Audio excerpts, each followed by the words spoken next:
Hello बच्चों, चलिए प्रश्न को पढ़ते हैं।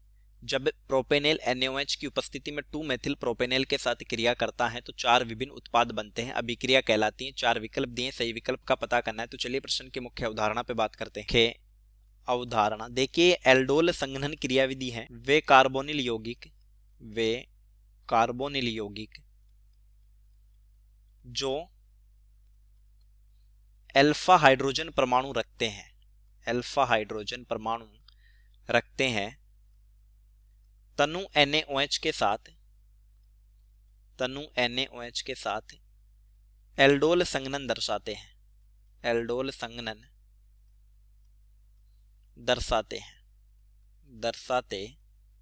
हैं। 2 कार्बोनिल यौगिक प्रयुक्त किए जाते हैं। अगर दोनों एक जैसे हैं तो ये होंगी सरल एल्डोल संघनन, और दोनों अलग अलग है तो ये मिश्रित या फिर क्रॉस एल्डोल संघनन। यदि प्रयुक्त कार्बोनिल यौगिक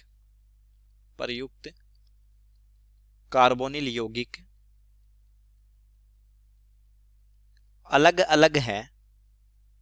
अलग हैं तब क्रॉस एल्डोल संघनन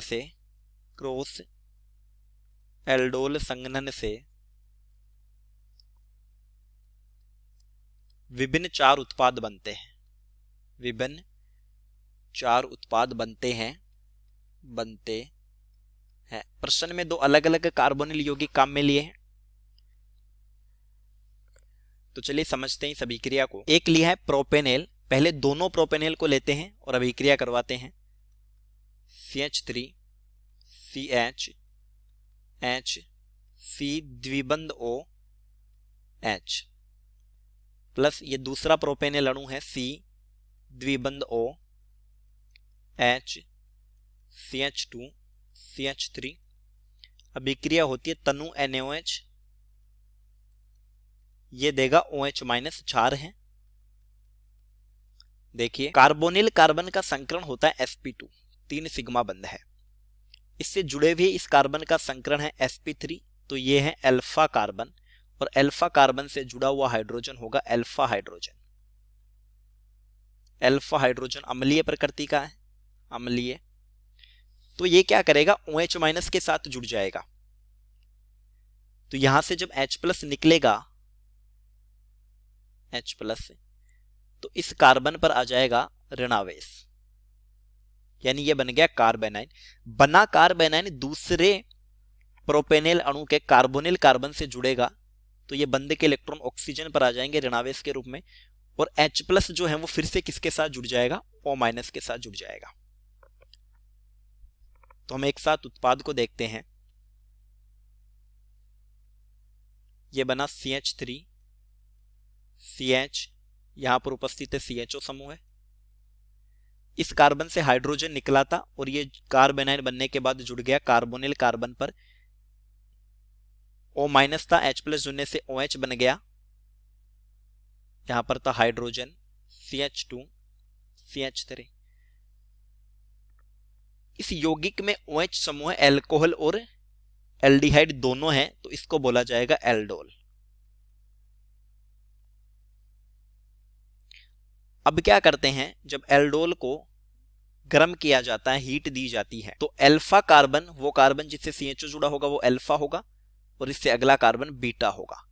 तो अल्फा कार्बन से निकलता है हाइड्रोजन और बीटा से निकलता है OH, तो ये -H2O, और उत्पाद बनता है CH3 CHO, द्विबंध का निर्माण हो गया CH CH2 CH3। तो ये हमने पहला उत्पाद बना लिया। दूसरा उत्पाद बनाने के दोनों 2 मेथिल प्रोपेनेल का अणु काम में लेते हैं, तो ये हो गया CH3 CH C द्विबंध OH plus C द्विबंध OH CH3 ठीक उसी तरीके से डाइल्यूट NaOH, ये OH- देता है। ये अल्फा कार्बन है, तो ये अल्फा हाइड्रोजन है, ये यहां से निकलेगा अल्फा हाइड्रोजन। और ऑक्सीजन पर O माइनस आएगा, H प्लस जुड़ेगा और ये बन जाएगा CH3 CH3,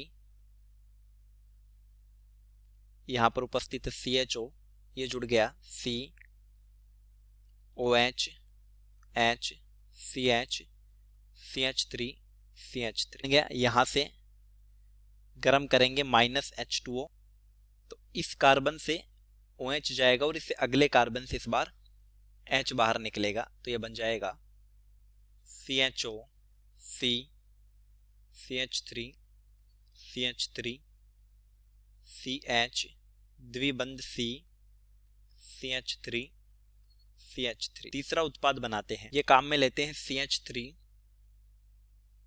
CH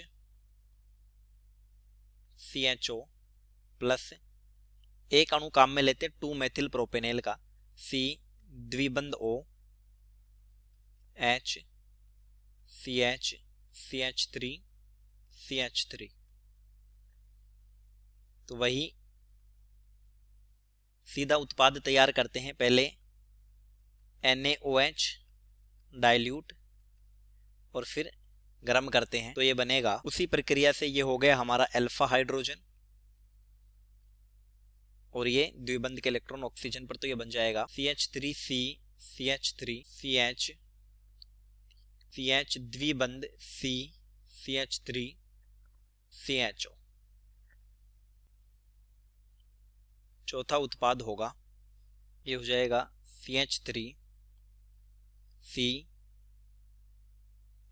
C द्विबंध O H plus CH CH3 C द्विबंध O H CH3। वही पहले NaOH और फिर गर्म करते हैं तो उत्पाद बनेगा। देखिए इस बार ये अल्फा हाइड्रोजन होगा, ये sp2 संकरित कार्बन है, तो ये हाइड्रोजन हो जाएगा अल्फा हाइड्रोजन और ये ऑक्सीजन पर ऋणावेश आ जाएगा। यहां पर कार्ब ऋणायन बनने के कारण ये प्रोपेनेल के कार्बोनिल कार्बन से जुड़ेगा, तो ये बनेगा CH3 CH द्विबंध CH CH3 CH3 CHO। तो इस तरीके से हमने चारों उत्पाद तैयार किए, तो हमारा विकल्प होगा बी क्रॉस एल्डोल संघनन, क्योंकि दो अलग अलग प्रकार के कार्बोनिल यौगिक है, तो उत्तर बी। चलिए उम्मीद करता हूं प्रश्न समझ आया होगा। धन्यवाद।